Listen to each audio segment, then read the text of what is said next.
Dünyanın en büyük grafik ve medya üreticisi olan Adobe, yazılan metinleri görsel hale getiren Firefly adlı yeni yapay zeka modelini duyurdu. Artık yapay zeka teknolojisinin iş hayatımızda önemli bir parçası olduğunu kabul etmek zorundayız. Değişen teknolojiye göre hareket edip yeniliklere her zaman göz atmalıyız. Şimdi Adobe'nin yeni yapay zeka modeli olan Ateş Böceği'ne bir göz atalım.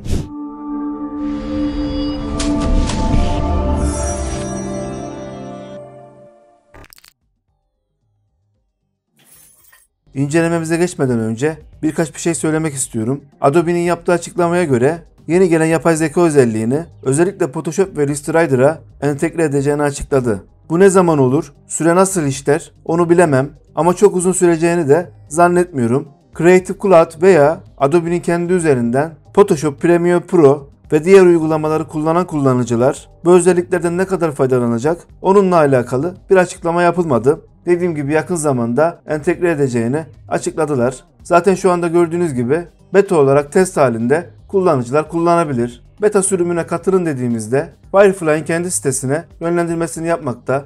Bu yeni gelen özellikleri test etmemiz için erişim isteğine bulunmamız gerekiyor. Adımızı ve Adobe ID hesabına bağlı e-mail adresimizi yazıp bu formu doldurup göndermemiz gerekiyor. Ben test etmek için 2 gün önce formu doldurup gönderimini yaptım. Fakat hala herhangi bir cevap gelmedi. Adobe'yi aradığımda çok yoğun olduklarını, dünyada birçok kullanıcının test etmek istediğini söylediler. Zaten okey'de gelirse ileriki günlerde başka bir videoda çekeriz. Ana sayfaya tekrar geldiğimizde şöyle birazcık aşağılara doğru inelim. Ne olacağını, neler geleceğini zaten bize bu sitemizde göstermekte. Burada gördüğünüz gibi sağ taraftaki açıklamada kafanızdakileri anında kompozisyonunuza ekleyebilseydiniz kaç saat tasarruf edeceğinizi düşünün. Firefly bağlama duyarlı görüntü oluşturmayı içerecek şekilde hazırlıyor. Yani birden fazla parçaları sizin için birleştirip değişik farklı çalışmaları, yani bir nevi manipülasyon çalışması gibi düşünün, sizin için tasarlayacak. Siz sadece burada eklemek veya çıkartmak istediğiniz parçaları belirtip ona göre düzenlemeler yapabileceksiniz. Yani Photoshop'un en zor çalışması manipülasyondur.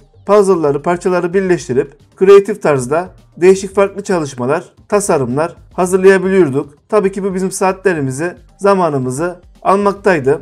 Sağ tarafta yazdığı gibi kaç saat tasarruf edeceğinizi, zamanla kazanacağınızı, bizim için işleri hızlandıracağını söylemekte. Zaten gördüğünüz gibi de artık herkes bir şekilde bu tarz manipülasyon çalışmalarını yapabilecek. Bu iyi mi oldu, kötü mü oldu? İnanın şu anda benim de kafam çok karışık. Çok farklı duygular içerisindeyim. 27 yıl bu mesleğin içerisinde biri olarak açıkçası birazcık da tabii ki burukluğumuz da var. Şöyle aşağılara doğru indiğimizde bir kağıda herhangi bir şekilde çizdiğimiz görseli yazacağımız metinle vektörel hale getirebileceğiz. Bu da özellikle logo ve benzeri işlerle uğraşan arkadaşlarım için işlerini tabii ki hızlandıracaktır. Aşağılara indiğimizde basitleştirilmiş şaşırtıcı video düzenlemeleri yazıyor. Fotoğrafınıza veya tasarımınıza nasıl bir atmosfer istiyorsanız o şekilde metini yazıp görsel üzerinden farklı videolar oluşturabileceğiz. Şimdi muhtemelen bana şu soruyu da soracaksınız. Premiere Pro ve After Effects kullanıcıları için bu ve benzer özellikler gelecek mi diye. Arkadaşlar şöyle bir şey söyleyeyim size. Artık bir şekilde yapay zeka bu işlere dahil oldu ve bunun da sonu olmayacak. Adobe de mecbur bir şekilde tüm yazılımlara yapay zekayı entegre etmek zorunda. Dediğim gibi zamanın çok uzun süreceğini de zannetmiyorum. En yakın zamanda muhtemelen açıklayacaklardır. Bekleyip göreceğiz. Şöyle aşağılara doğru indiğimizde de burada da posterler, afişler veya sosyal medya gönderileri oluşturmak için hazır şablonları yapabileceğiz. Burada yalnız bir şey dikkatimi çekti. Yapay zekanın oluşturacağı şablona renk skalasıyla birlikte tüm parçaları ekleyip nasıl bir şey istediğimizin metnini yazıp bizim yerimize tasarımını yapacak. Dikkatimi çeken renk skalası. Bu yapay zeka çıktığında açıkçası benim en çok merak ettiğim özelliklerden bir tanesi.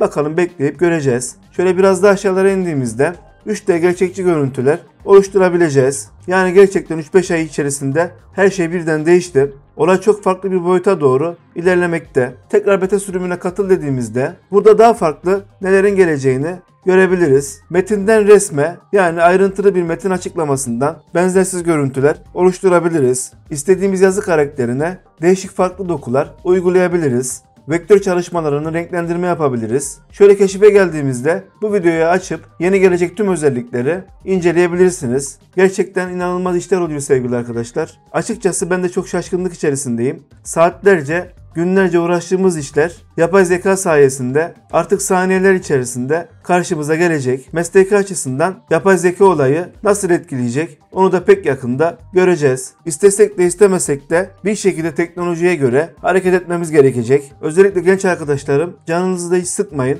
Bir şekilde yapay zekadan faydalanıp sizin üzerine ekleyeceğiniz değişik farklı çalışmalarla işlerinizi tamamlamanız. Sadece şunu yapmayın. Bu yapay zeka var diye kesinlikle İşinizin hakkı neyse onu almaya devam edin. Dediğim gibi çok da fazla canınızı sıkmayın. Kaliteli iş yapan, iyi iş yapan her zaman bir şekilde başarılı olmaya devam eder diyelim. Bu videomuzdaki yapay zeka olayını kapatalım. Kendinize çok iyi bakın. Kanalıma abone olmayı unutmayın. Sağlıcakla kalın.